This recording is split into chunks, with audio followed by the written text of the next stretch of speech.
Félicitations au président, élu argentin, Javier Milei. Il y a une vidéo qui circule où Monsieur Milei, maintenant président élu, parle de mon livre, Vers une vie pleine de sens, et de la rencontre que nous avons eue il y a quelque temps. Il y a un livre qui contient, disons, des leçons du Rebbe, n'est-ce pas?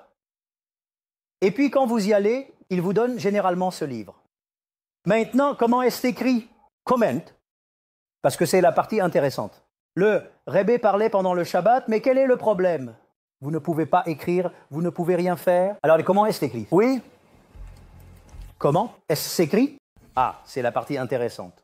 Eh bien, il y avait 5 rabbins qui apprenaient le discours du Rebbe par cœur. Et quand le Shabbat se terminait, ils écrivaient. Et le Rebbe allait ensuite l'éditer ou que le réviser.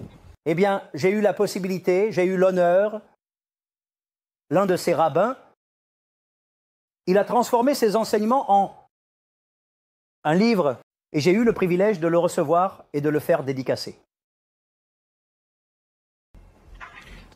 Attends. Une seconde. Ensuite, quand vous voyez les vidéos du Rebbe, il y a un rabbin derrière lui qui a une longue barbe blanche. Eh bien, c'est avec d'autres que j'ai été réuni.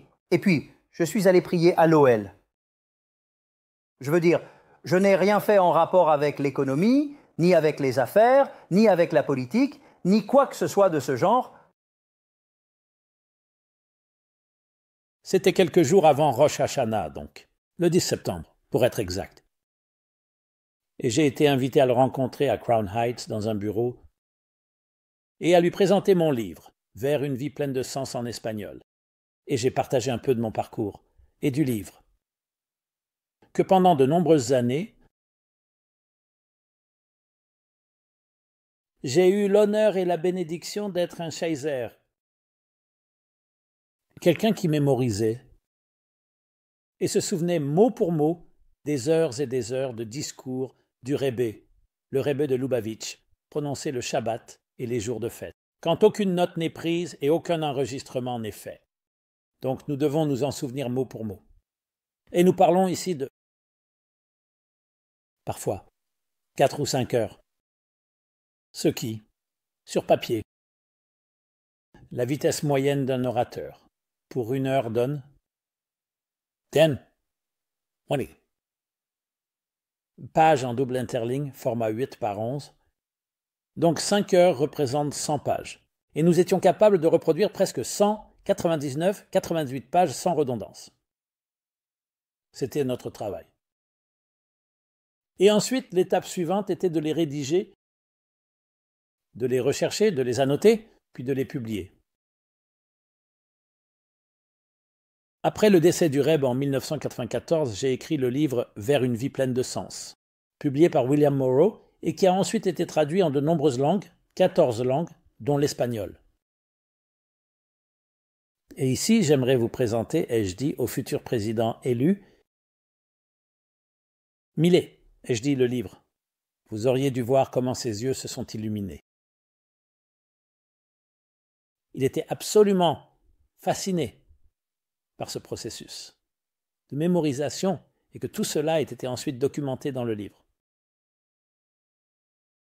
J'ai toujours apprécié le travail que nous avons fait, mais quand je le vois, il y a une personne qui n'avait jamais rencontré. Le Rebbe n'était pas du tout familier avec ce processus. Et je vous le dis, son enthousiasme m'a rendu encore plus enthousiaste. Donc quand j'ai vu la vidéo, c'était ma réaction. J'ai dit « Waouh !» Oui, c'est un secret bien gardé. Les secrets de l'esprit. Comment vous souvenez-vous d'heures et d'heures? Et il m'a posé cette question. Et j'ai dit, tout est une question d'écoute. Apprendre à écouter, comment absorber. Videz votre esprit de votre tentation de traiter et être comme une éponge sèche. Une éponge sèche retient, une éponge mouillée ne le fait pas. Donc, plus vous êtes intelligent et brillant, cela va en fait à l'encontre du processus d'absorption. C'est une discussion en soi, et j'en ai parlé dans d'autres vidéos. Et encore, vous auriez dû voir, c'était comme c'était. C'était incroyable à vivre. Puis je lui ai présenté un livre, Et j'ai dit, que Dieu vous bénisse pour que vous gagniez l'élection. Et regardez, surtout le chapitre sur le leadership et sur le gouvernement. Je veux dire, tous les chapitres sont précieux, mais surtout ces 2 chapitres. Et j'ai souligné quelques points clés sur ce qu'est un leader. Être le serviteur le plus humble de Dieu pour servir le peuple. Ce n'est pas une question de votre propre pouvoir, ce n'est pas une question de votre ego. Et ce qu'un gouvernement est censé faire, c'est apporter une colonne vertébrale morale, une clarté morale à son peuple. Quoi qu'il en soit, c'était un moment très significatif, mais je ne savais pas qu'il serait élu. Et nous y voilà. Donc j'ai un lien personnel. Mon cher président, j'espère que vous entendez cela. Je vous félicite et je vous donne ma bénédiction. Au nom de nous tous, vous devriez en effet réussir. Et être non seulement un leader politique, un leader économique, mais un leader spirituel avec une vision. Les gens ont besoin d'une vision, surtout dans notre monde d'aujourd'hui. Et le Rebbe, en tant que véritable leader spirituel, nous aide tous à cristalliser notre vision. Alors que ce livre, Vers une vie significative, et ses enseignements vous aident à diriger correctement en tant que véritable exemple vivant, et que votre leadership soit également un modèle pour les leaders du monde entier.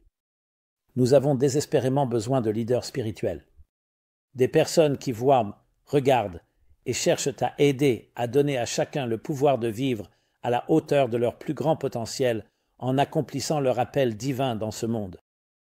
Oui, il est crucial d'avoir une société saine, économiquement, stable et robuste, et toutes les autres choses nécessaires dans tout gouvernement.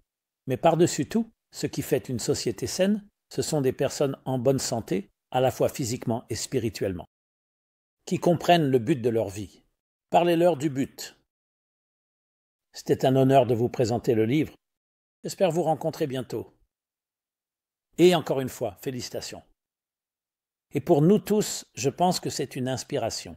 Découvrez-le vers une vie pleine de sens.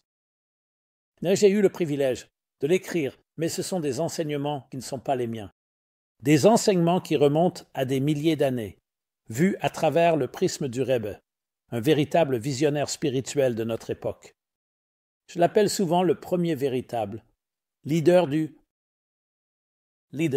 siècle. Soyez bénis et portez-vous bien.